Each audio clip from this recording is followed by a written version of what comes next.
Olha, eu advoguei desde o primeiro dia da Lava Jato.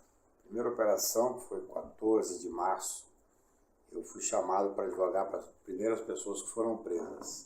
Logo em seguida prenderam o CEF e me chamou para advogar. Eu estive com ele aqui em Curitiba e disse a ele que poderia advogar, mas não na instrução do processo. Ninguém imaginava, evidentemente, que iria se tornar essa operação. Mas ao longo do tempo, conversando com o CEF, eu tive uma experiência interessante. Eu falei com ele que advogaria para ele nos tribunais superiores. E quando eu fiz um habeas corpus para o Superior Tribunal de Justiça, esse habeas corpus tinha uma tese que poderia ter anulado essa operação, como tantas vezes fiz, no início. Eu estava em Paris, eu trabalho um pouco em Paris e tal, e recebi um telefonema de um advogado daqui, dizendo que os procuradores da República tinham sabido do meu habeas corpus, no STJ, e tinham dado 24 horas para o Alberto Youssef desistir do habeas corpus sob pena de não dar a grande delação. Eu tinha explicado ao Youssef que eu não faria a delação. Por uma questão de princípio, nesse processo específico, não sou contra o advogado que acompanha a delação. É um direito, uma forma de defesa e tal. Mas eu comecei a perceber que existia um uso indevido do Instituto. E quando exigiram do Youssef que desistisse da ação, eu comecei a ficar preocupado. Falei, existe algo do ar aqui, além de avião de carreira. Evidentemente, eu não quis contrariar meu cliente à época. Desisti numa petição dura, vigorosa, dizendo que é um absurdo um cidadão que está preso ter que desistir da hipótese de liberdade para uma delação. E comecei a prestar mais atenção. Já tinha conversado muito com o Youssef sobre o que ele sabia e tal. E aí comecei a ter mais cuidado na observação. E desde aquela época, estou falando de 2014, quando começou a operação, desde aquela época eu comecei a notar que existia uma instrumentalização do Ministério Público e do Moro. Eu já tinha enfrentado o Moro, já tinha derrotado o Moro naquilo que à época era a maior operação do Paraná. Operação Sandal, que eu consegui uma vitória no STJ, já era o Moro coordenando esses meninos, Deltan e tal. Então eu tinha uma observação diferenciada, vamos chamar assim. Eu advogo basicamente em Tribunal Superior, STJ e Supremo. Mas eu observo muito essas ações, acompanho. Eu tive 30 e tantos clientes nessa operação. E desde muito cedo eu percebi que a operação era uma operação que tinha uma determinação política. Imagina você, em 2015, em setembro, eu escrevi um artigo na Folha de São Paulo chamado Que País Queremos?, onde eu fazia uma provocação.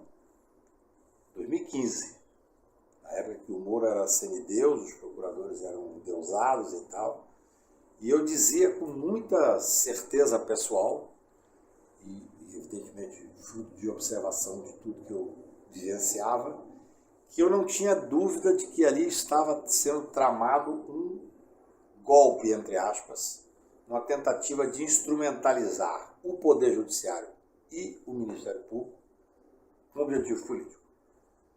Então esse artigo meu, ele fala o seguinte, que qual foi o primeiro corte que eu notei que eles faziam? Eles tinham uma mídia, tinham uma grande mídia. Então eles faziam o seguinte, quando você fazia uma crítica, ainda que fundamentada, sobre os excessos que eles faziam, e eram muitos, eles falavam que você era contra o combate à corrupção. Um discurso fácil, um discurso pueril, maniqueísta. Mas as pessoas acreditavam naquele discurso porque queriam acreditar. Todo mundo é contra a corrupção. Falar que você é contra o combate à corrupção é uma forma de colocar você contra a população. Então, a vulgaridade da ação deles começou a me irritar. Por isso eu fiz esse artigo lá em 2015, em setembro de 2015. Dizendo o seguinte, olha, eu não permito que juiz algum, que procurador algum, que delegado algum venha dizer que eu sou contra o combate à corrupção. Eu sou tanto quanto qualquer um de vocês. E eu fiz aí uma opção diferenciada. Eu comecei a correr o Brasil. Como eu escrevi artigos e eu costumo brincar que o que a advocacia me deu de mais interessante foi ter voz. Ter a oportunidade de falar com vocês aqui, por exemplo. E tal. Então eu comecei a correr o Brasil. Eu me lembro que eu vim a Curitiba falar num congresso, na época que o Moro era grande herói de Curitiba, fala no Congresso Eleitoral. Eu não faço direito eleitoral, mas vim 2.500 pessoas, tinham juízes federais. E eu fiz o que eu sempre fiz críticas diretas. Eu nunca deixei de fazer uma crítica direta, dando nome, inclusive. E teve uma receptividade extremamente boa aqui em Curitiba naquela época. Então eu fiz uma coisa interessante, pelo menos eu penso que sim. Eu resolvi correr o Brasil. Eu tinha 10 convites por mês. Eu tinha que advogar, eu vivo da advocacia, eu sou advogado. Sou advogado criminal, não faço mais nada. Mas eu aceitava 2, 3, até 4 convites por mês, eu corri o Brasil inteiro, fazendo um debate sobre as fragilidades e os excessos da Lava Jato. Então eu acho que a Lava Jato, depois que foi desmascarada, claro, nós tivemos o santo hacker. O hacker, ele comprovou, de uma forma absolutamente inquestionável, aquilo que a gente falava. Isso é uma importância enorme, né? Porque a gente notava, eu tenho amigos da Polícia Federal, tenho amigos são amigos que eu admiro, que me admiram, na Procuradoria, que falava: Cacai, você é um nome que a Força-Tarefa não admite que advoga. Então, quando eu pegava um caso, depois algum procurador comentava comigo: olha, se você continuar com esse advogado, nós vamos enfrentar você de forma diferente. Para o cliente. Eu tive cliente que me procurou, depois de feito o contrato, de eu estar advogando, dizer: Cacai, olha, eu queria que você fosse meu advogado. Já te paguei. Mas recebi agora uma proposta ou indicação, ou uma coação, não sei como chamar, de um procurador da República dizendo o seguinte: ou você larga o Cacai, ou nós vamos tomar maiores providências contra você. E mais, tem um caso que o Procurador-Geral da República, eu já tinha fechado o contrato com o Senador da República, ele chamou o Senador da República e disse assim: olha, o Cacai não devia ser seu advogado. Eu vou te indicar um advogado. Eles indicavam um advogado para me substituir. Nessas circunstâncias, eu falava para o meu cliente, para os meus clientes: olha, eu não vendo serviço, eu não vendo resultado, eu sou advogado. Você está numa situação delicada, faça o que você quiser. Já me pagou, eu saía. Eu nunca aceitei dividir casos com outros colegas. Quando apresentavam um colega para poder dividir o caso comigo, eu só aceito o caso dividir com outros colegas, com muito prazer e muita honra, como divido com vários amigos que eu respeito, que eu admiro, que eu tenho afinidade, que eu confio. Mas esse grupo de Curitiba, eles faziam até mesmo isso. Eles pediam para que eu saísse do caso e indicavam advogados. Então eu acho que a Lava Jato vai deixar especialmente para os advogados, para os estudantes de direito. Eu andei muito, eu fiz centenas de discussões pelo Brasil afora, de artigos, de debate em televisão, nos mais diversos lugares.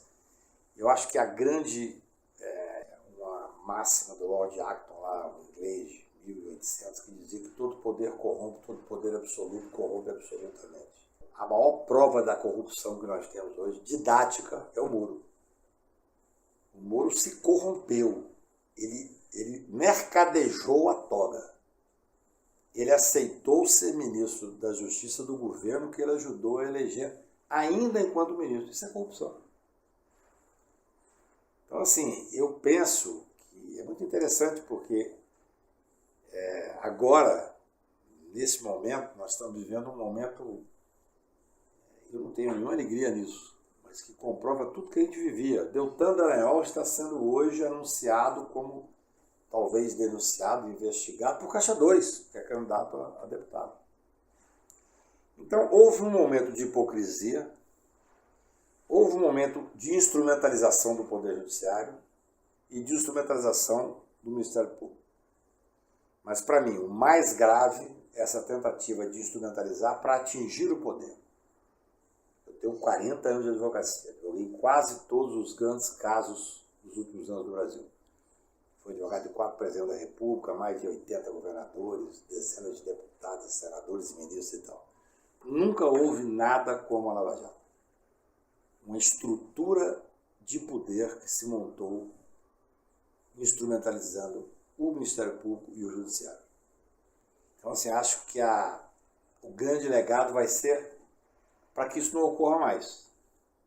O grande legado é mostrar que essa tentativa tem que ser enfrentada dentro da Constituição.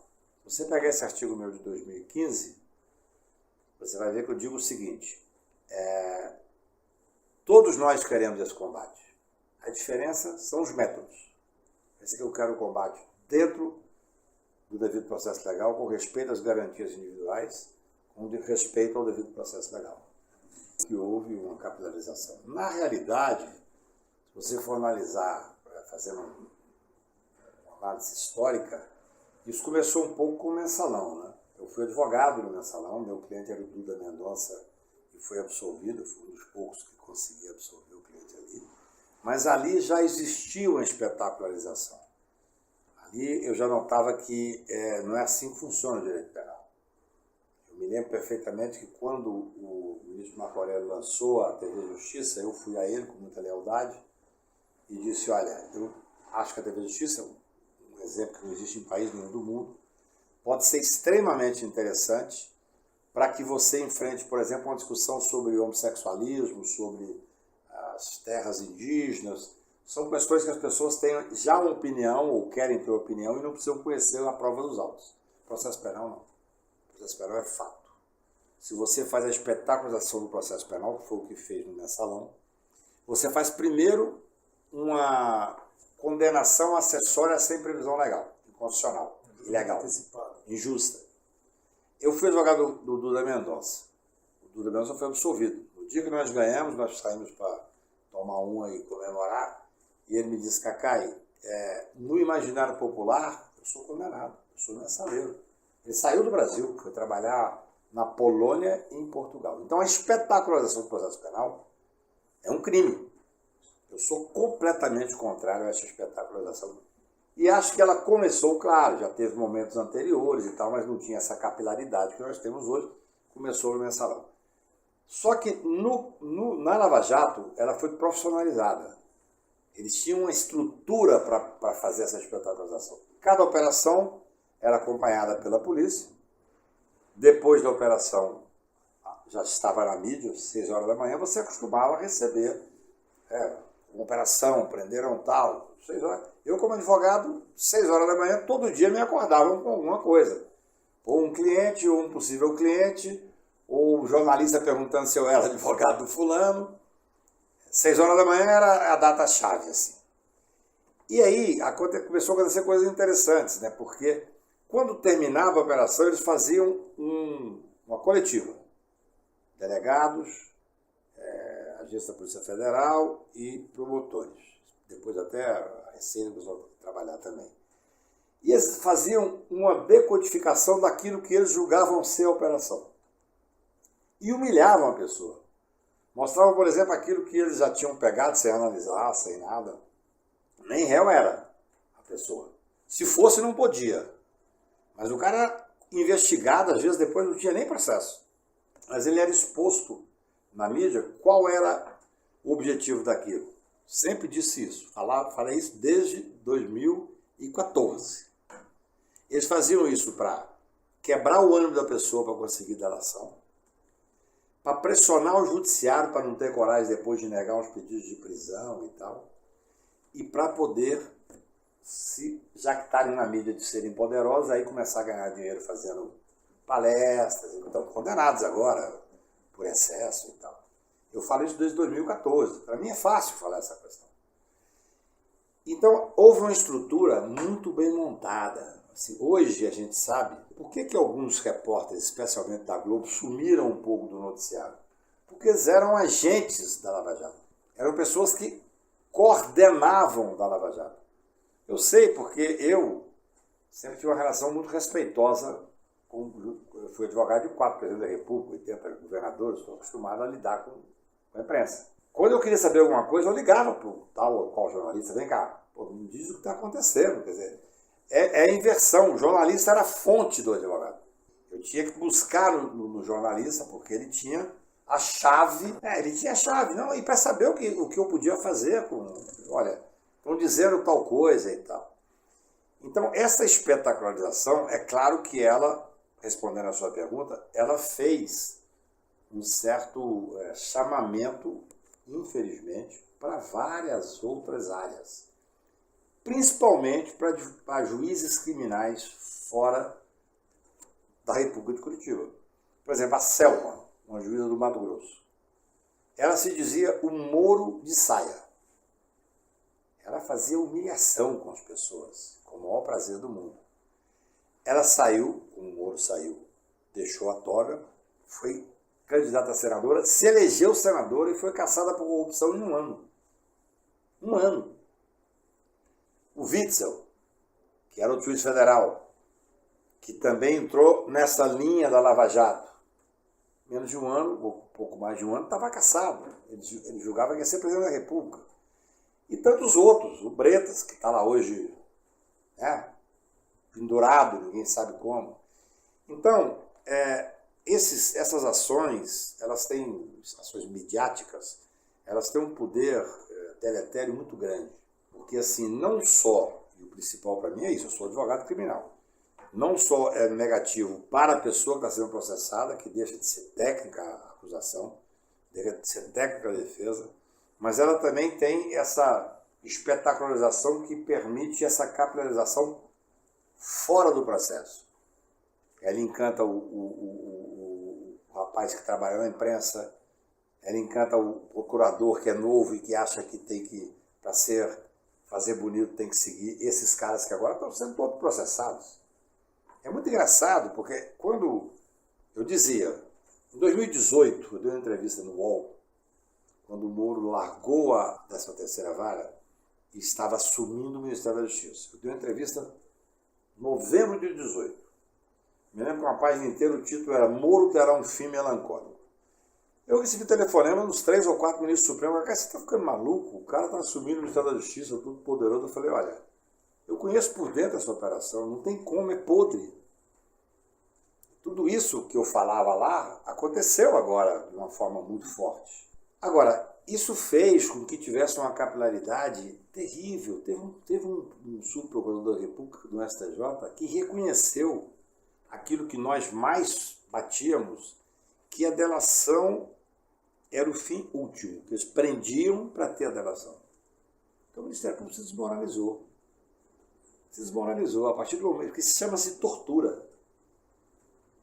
Então é muito difícil, assim, essa capilaridade, o excesso de poder fez com que isso virasse células de problema.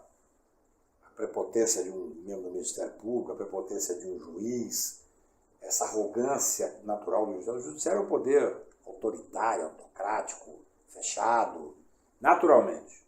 Naturalmente é isso, ele existe para proteger os poderosos. Então, quando você pega um falso enfrentamento do poder, porque na verdade aí o que existia era um jogo de poder, era uma estrutura de poder. O Moro, para mim, já disse isso milhares de vezes, nunca quis ser ministro do Supremo. Ele é completamente inepto, ele é um indigente intelectual.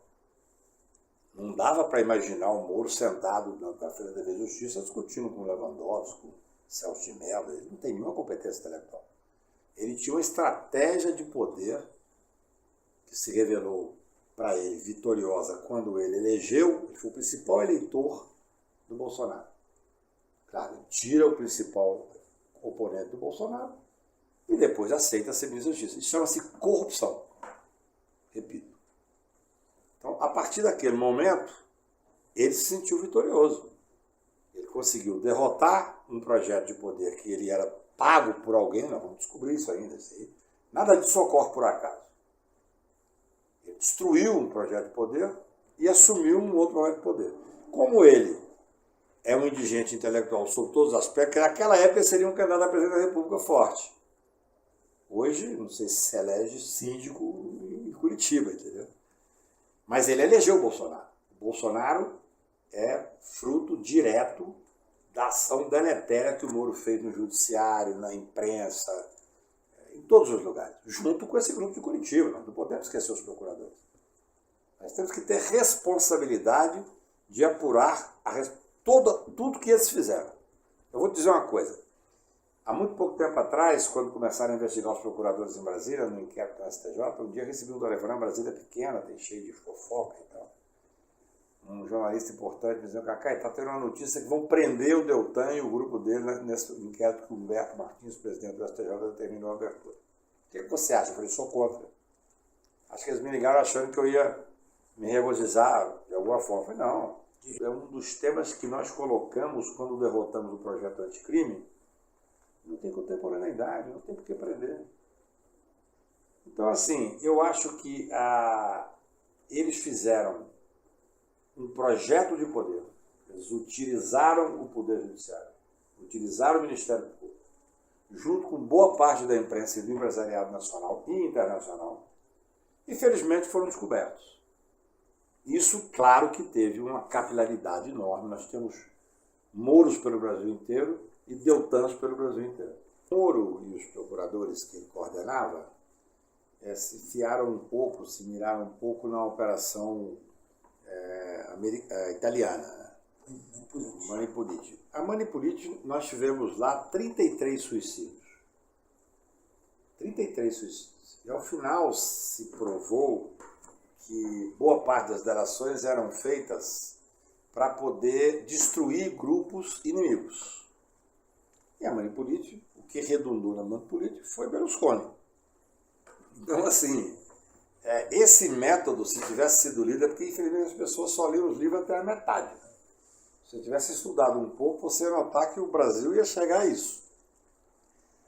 É incrível que, com todo o contexto brasileiro, nós, na verdade, felizmente, não tivemos uma grande quantidade de gente que se suicidou. O reitor, inclusive, com muita honra, fui chamado para falar logo em seguida lá na universidade, foi uma coisa muito emocionante. O caso dele é tão absurdo, e essa senhora que era delegada era a menina dos olhos de ouro dos procuradores da República de Curitiba, demonstra absoluta falta, não é de sensibilidade, não, é de respeito às pessoas. Não é de respeito só à Constituição, não. É respeito minimamente aos direitos e à dignidade da pessoa.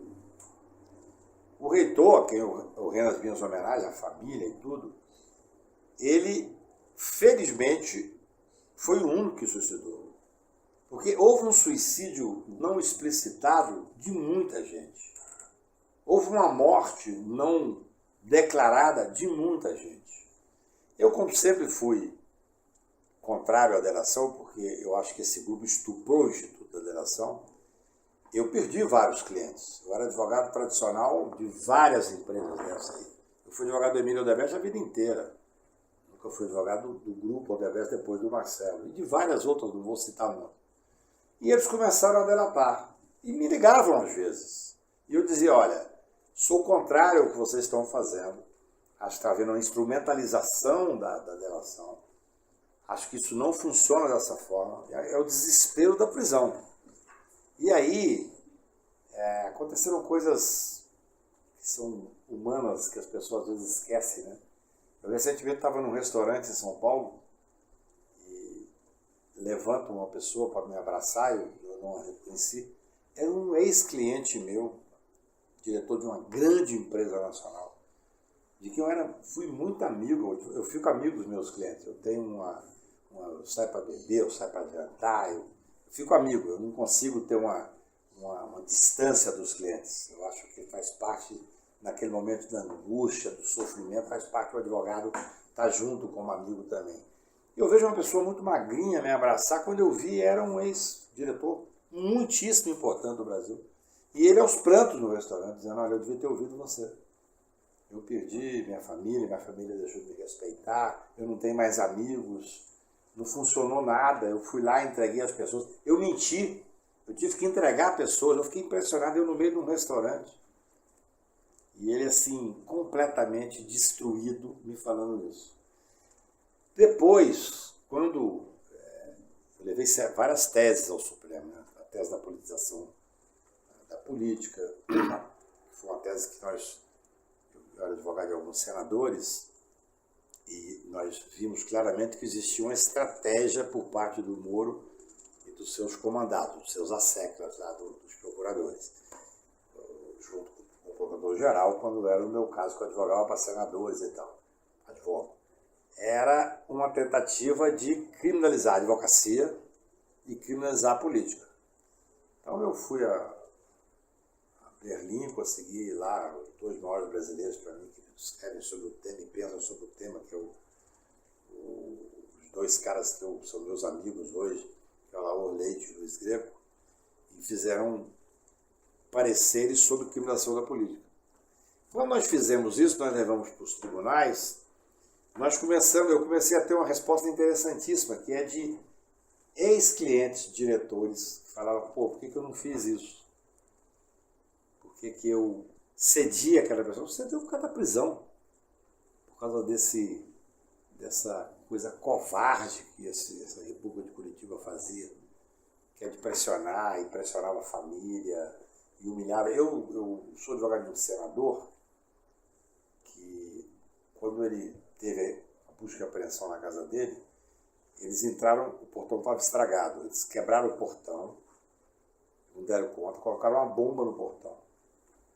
Ele achou que era um ataque, evidentemente, de bandidos. Eram bandidos, mas eram bandidos do Estado. E entraram com metralhadoras e fuzis na cara dos filhos. Então, assim, você quebra toda a estrutura emocional. Nós vivemos, o Brasil viveu, um momento de terror, de pavor. Mesmo as pessoas mais tranquilas do mundo, que mexiam com o direito de alguma forma, empresários, não viviam bem. Eu tenho uma história de um grande advogado criminal, respeitadíssimo, que é casado com a juíza, e ele estava em casa às 5 horas da manhã, quando toca o telefone, e hoje em dia quase ninguém usa telefone fixo, né? E o porteiro tinha ligado para casa e o porteiro falou assim, olha, é a Polícia Federal. E ele acordou a mulher e falou, estou sendo preso. Pegou o telefone para ver o que era, o delegado falou assim, nós estamos fazendo uma operação aqui na Barra e o cliente pediu para ligar para o senhor. Na verdade, quer dizer, então, eu digo, é o grau de estabilidade que advogado nenhum poderia imaginar que poderia ser contra ele uma operação, se não tem nenhuma responsabilidade. Então, eles desestruturaram a sociedade brasileira. Desestruturaram. É uma coisa covarde o que fizeram. Covarde, junto com a estrutura da mídia, tudo isso com um plano pré-estabelecido. Quer dizer, quando você fala assim do suicídio do reitor, isso é uma coisa óbvia que nos abalou a todos.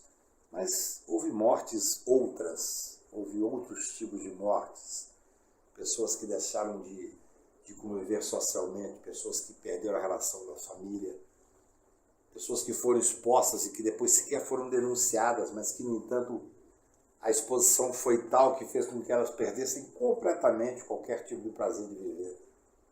A sociedade que nós vivemos é uma sociedade muito midiática.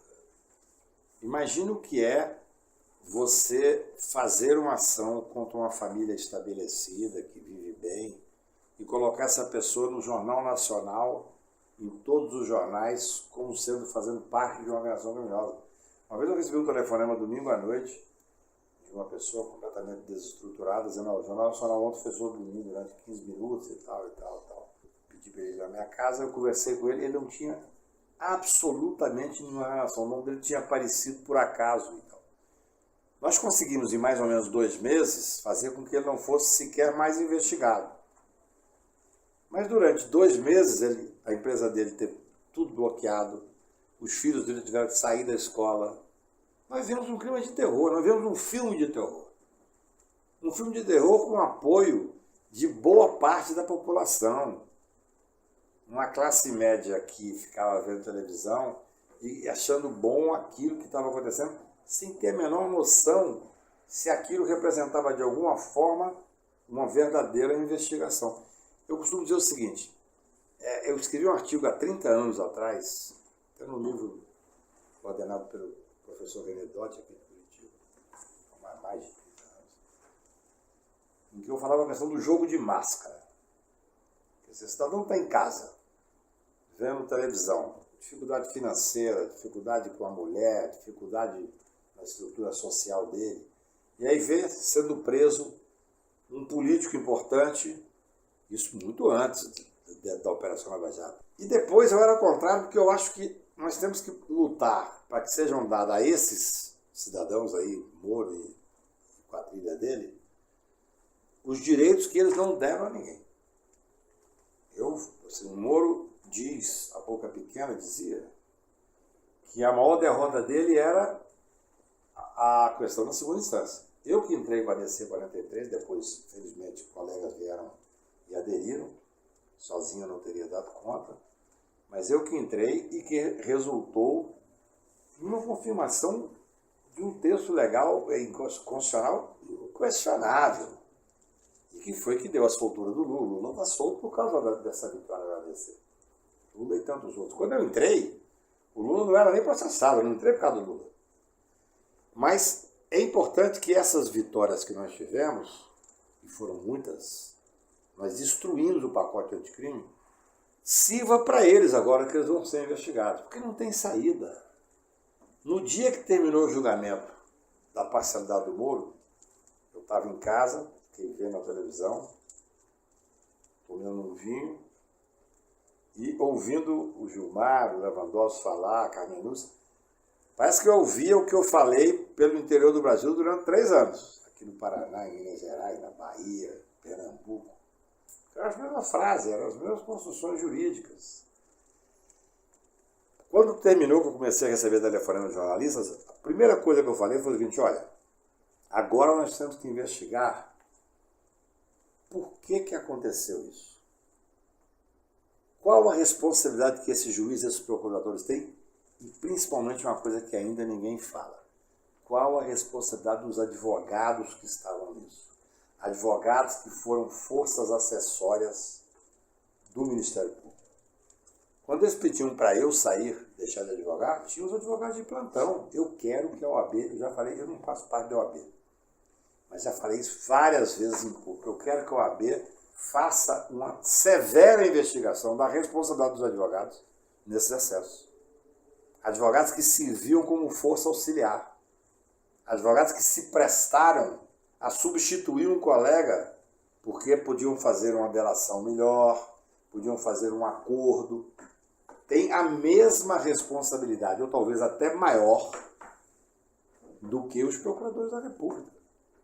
Então, a partir do momento que eu falei da responsabilidade que tinha que ser avaliada, investigada imediatamente, no mesmo dia o ministro do Supremo Tribunal, mais à noite, quando saiu essa fala minha aí pela imprensa, eu vi o ministro do Supremo Tribunal falar assim: agora estão querendo investigar o juiz e os procuradores. Eu falei: estou no caminho certo. Estou no caminho certo. Quer dizer, se isso prejudicou os ministros que protegem a Lava Jato, é porque a gente tem que insistir em saber por que eles fizeram isso. Claro, foi um projeto de poder? Foi um projeto de poder. Mas foi só um projeto de poder ou tinha, além disso, outros interesses? Museu da Lava Jato. Lembrar para não repetir.